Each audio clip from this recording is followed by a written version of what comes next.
Buenas noches. Soy Tomás Guevara Calderón, y este es el canal Reescribiendo la Realidad. Suscríbete a este canal para recordar tu origen divino. En mis videos anteriores números 122 y 123 expliqué que nuestras ciencias y religiones se basan en creencias, ninguna de las dos cosas es cierta. La ciencia y las religiones son prácticamente iguales y se nos ha dado información inexacta durante siglos. La información inexacta nos ha ido devaluando y mi propósito es desacreditar toda esta información para recordar nuestro origen divino.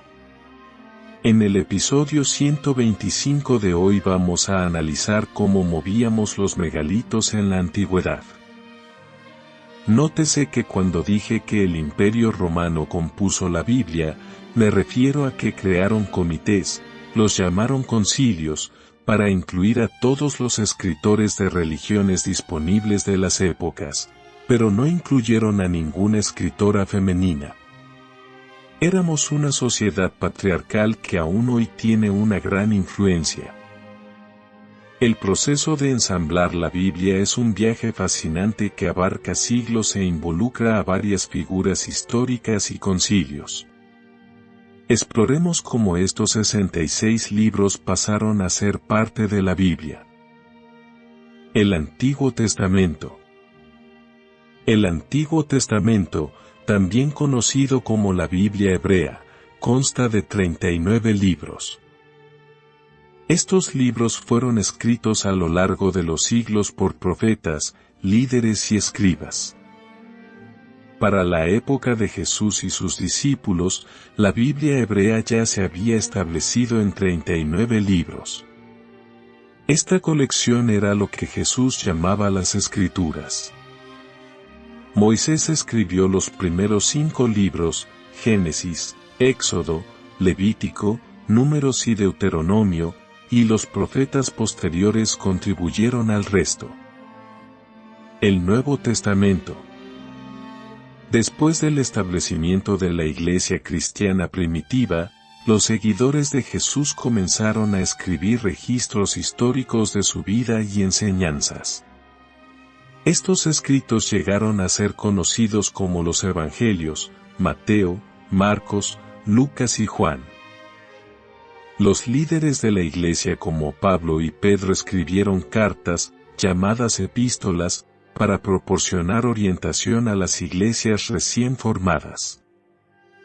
Con el tiempo, circularon cientos de cartas y libros que explicaban quién era Jesús y cómo vivir como sus seguidores. Selección de escritos auténticos. A medida que la Iglesia crecía, surgieron preguntas sobre qué escritos debían considerarse autoritativos y parte de las Escrituras. Los principales concilios eclesiásticos se reunieron para abordar estas cuestiones. Entre los más notables se encuentran el Concilio de Nicea en el año 325 después de Cristo y el primer Concilio de Constantinopla en el año 381 después de Cristo. Los criterios para la inclusión en la Biblia incluyeron conexión apostólica, libros escritos por los discípulos de Jesús o aquellos estrechamente asociados con ellos, por ejemplo, Pedro, Lucas. Origen del siglo I, solo se consideraron los escritos del siglo I después de Cristo. Consistencia con las escrituras existentes, los libros nuevos no pueden contradecir los elementos establecidos de las escrituras. San Jerónimo y la Vulgata. Alrededor del año 400 después de Cristo, San Jerónimo tradujo y compiló toda la Biblia al latín. Esta edición es conocida como la Vulgata.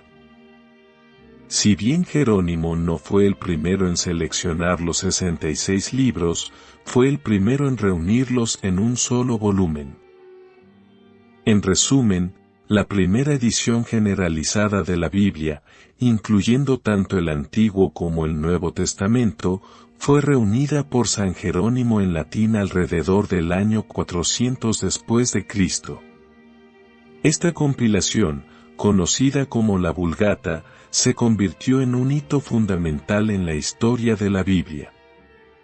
Sé que muchos de ustedes van a decir que estos escritores fueron inspirados por Dios, pero la verdad es que no existe Dios, fue un invento que hicimos en ese momento para hacer de la Biblia el libro oficial del cristianismo.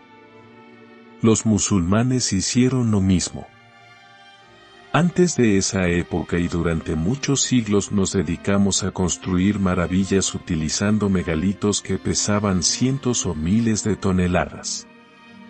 Durante estos tiempos estábamos tan concentrados en construirlos que la guerra era prácticamente inexistente. Pero también, en ese tiempo creíamos en dioses. Tenemos muchos en ese momento.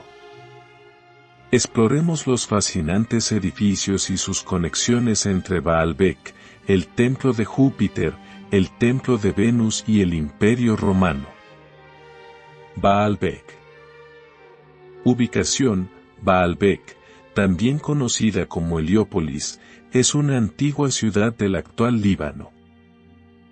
Influencia romana: durante la época romana, Baalbek fue anexionada y se convirtió en una colonia romana alrededor del año 47 a.C. bajo el reinado de Julio César. Desempeñó un papel importante en el panorama religioso del Imperio Romano. Complejo de templos: Baalbek fue el hogar de varios grandes templos, incluidos los dedicados a Júpiter, Venus y Bacó. Templo de Júpiter. Estructura colosal: el templo de Júpiter en Baalbek es un colosal templo romano. Es el templo romano más grande después del templo de Venus y Roma en Roma. Construcción: el trabajo en el templo probablemente comenzó alrededor del año 16 a.C., durante el reinado del emperador Augusto. Estaba casi terminado aproximadamente en el año 60 después de Cristo. Significado: el templo de Júpiter fue el templo más grande dedicado a Júpiter en todo el Imperio Romano.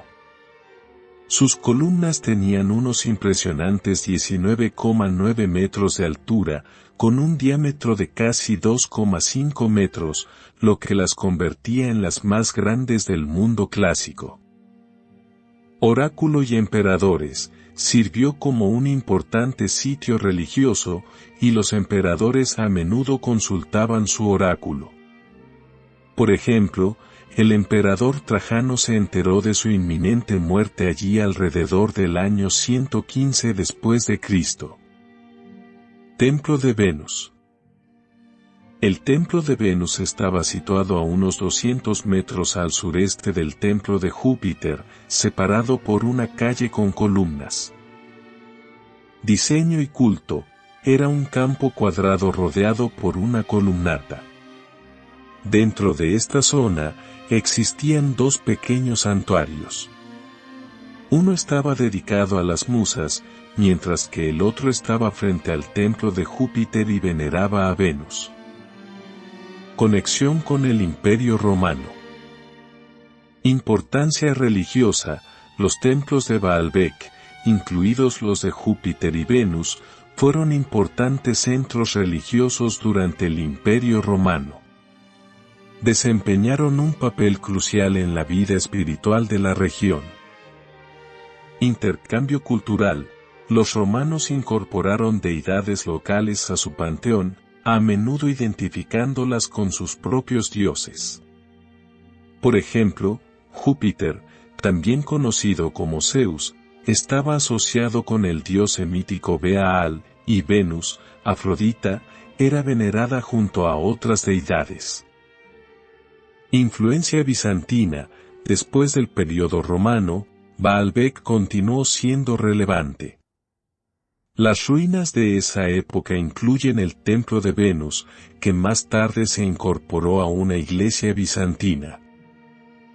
En resumen, los templos de Baalbek, especialmente el templo de Júpiter y el templo de Venus, reflejan las ricas interacciones culturales y religiosas entre el Imperio Romano y la ciudad antigua. Estas magníficas estructuras se erigen como testimonios perdurables del pasado, invitándonos a explorar su historia y significado. Ahora hablemos de los megalitos utilizados en la construcción de Baalbek. Son realmente impresionantes. Profundicemos en sus notables pesos. Piedras de trilito. Estos son parte de la pared del podio en el complejo romano del templo de Júpiter Baal, también conocido como Zeus Heliopolitano, en Tel Baalbek. Se estima que cada una de las 3 piedras del trilito pesa entre 750 y 800 toneladas. Monolitos romanos. Hay 3 monolitos adicionales que no formaban parte de una estructura más grande. Piedra de la mujer embarazada, estimada en 1000 toneladas. Piedra del sur, estimada en 1242 toneladas. Piedra olvidada, estimada en 1650 toneladas. Estos monolitos son la primera, tercera y quinta piedras más grandes que se han extraído en la historia de la humanidad. Sorprendentemente, estaban destinados al cercano complejo Júpiter Baal, pero nunca fueron retirados de su cantera debido a su inmenso tamaño. No se han utilizado desde la antigüedad. Piedra de la mujer embarazada. Este monolito aún se encuentra en la antigua cantera, a unos 900 metros del complejo de templos de Heliópolis. A pesar de ser el más pequeño de los 3 monolitos, es famoso por su buen estado, su imponente ángulo y por no haber estado nunca completamente oculto por la tierra. Según las mediciones geodésicas, la piedra de la mujer embarazada pesa 1000 toneladas. Sus dimensiones son las siguientes. Eslora, 20,31, 20,76 metros. Ancho, base 4 metros. Anchura, superior 4,14, 5,29 metros. Altura, 4,21, 4,32 metros. Densidad estimada, 2,6, 2,8 G/diagonal cm superíndice 3. Las leyendas atribuyen su nombre a una mujer embarazada que supuestamente sabía cómo mover la piedra gigante si se alimentaba hasta dar a luz. Otros cuentos involucran a genios embarazadas asignados para cortar y mover la piedra, mientras que algunos creen que tocarla aumenta la fertilidad. Estos colosales megalitos continúan cautivando nuestra imaginación, dejándonos asombrados por la antigua destreza de ingeniería que dio forma al legado monumental de Baalbek. Todos estos megalitos fueron cortados usando sonido. Las pirámides fueron construidas también usando sonido. Pronto se descubrirá el proceso exacto para usar el sonido. El manejo actual de estos megalitos será imposible incluso utilizando maquinaria pesada. Empezamos a olvidar estos procesos cuando empezamos a usar los metales para crear armas para conquistar otras culturas.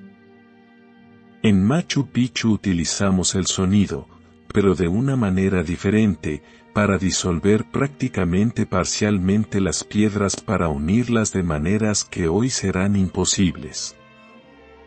Desde Jesús, comenzamos en otra dirección usando metales y hoy usamos la luz para hacer algo similar, me refiero a nuestro corte láser real.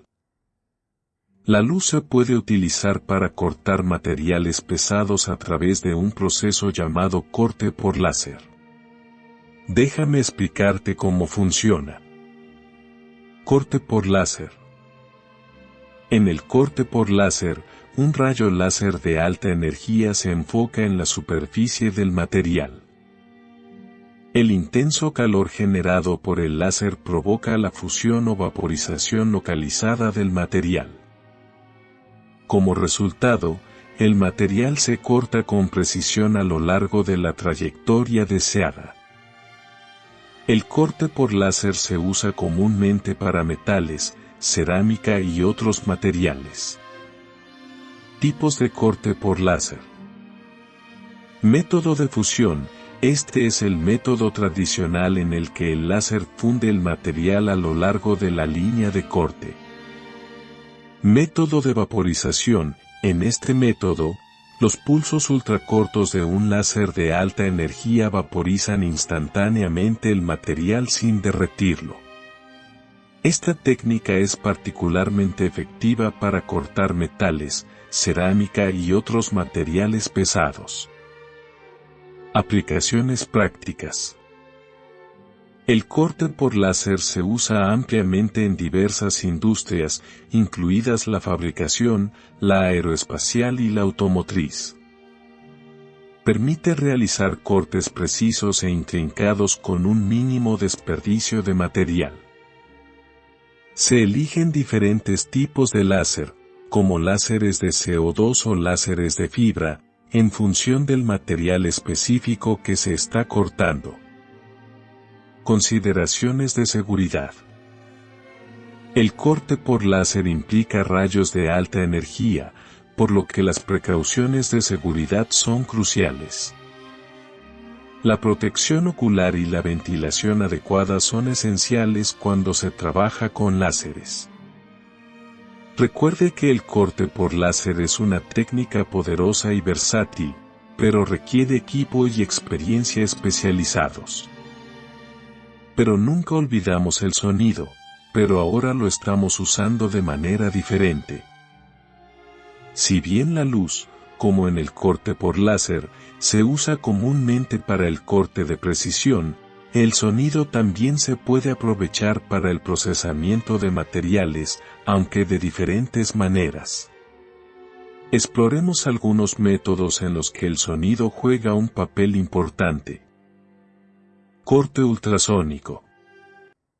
El corte ultrasónico utiliza ondas sonoras de alta frecuencia, normalmente en el rango de 20 kHz a 40 kHz, para cortar materiales. El proceso involucra una cuchilla vibratoria que genera ondas ultrasónicas. Estas ondas crean tensión y fricción localizadas en el filo de corte. El corte ultrasónico es especialmente eficaz para materiales blandos como el caucho, los plásticos y los textiles. Las aplicaciones incluyen recortar telas, cortar productos alimenticios, como pasteles o queso, e incluso procedimientos quirúrgicos. Corte por chorro de agua. Aunque no se basa exclusivamente en el sonido, el corte por chorro de agua combina agua con partículas abrasivas, como el granate, para crear una corriente de alta velocidad. El chorro de agua puede cortar diversos materiales, incluidos metales, cerámicas y compuestos. La acción de corte es el resultado de la transferencia de energía cinética del chorro de agua al material. El corte por chorro de agua es preciso y no genera calor, lo que lo hace adecuado para materiales sensibles al calor. Erosión por cavitación. En la erosión por cavitación, las ondas sonoras crean pequeñas burbujas, cavidades, en un líquido, generalmente agua. Cuando estas burbujas colapsan cerca de una superficie sólida, generan intensas ondas de choque. Estas ondas de choque pueden erosionar o debilitar el material con el tiempo. Si bien no es un método de corte directo, demuestra cómo la energía sonora puede afectar a los materiales. Mecanizado acústico. El mecanizado acústico implica el uso de vibraciones ultrasónicas para eliminar material de una pieza de trabajo. Las vibraciones provocan microastillado o abrasión, dando forma gradualmente al material. Se utiliza para el mecanizado de precisión de materiales duros como la cerámica o el vidrio. Perforación sónica. La perforación sónica combina la vibración y la rotación para penetrar en materiales duros, como rocas u hormigón. La energía sónica reduce la fricción, lo que permite una perforación más rápida. Se usa comúnmente en perforación geotécnica y ambiental. Recuerde que, si bien los métodos basados en el sonido tienen sus ventajas, también tienen limitaciones. Para materiales pesados o gruesos, el corte por láser u otros métodos mecánicos pueden ser más eficientes. Cada técnica tiene su nicho, y los ingenieros eligen el mejor enfoque en función de las propiedades del material y la precisión deseada. Debes entender que nuestra creatividad no tiene limitaciones, precisamente porque somos dioses, y nuestro propósito son todas las experiencias que podamos crear. Pronto estaremos viajando a velocidades superiores a la velocidad de la luz. No olvides suscribirte a este canal.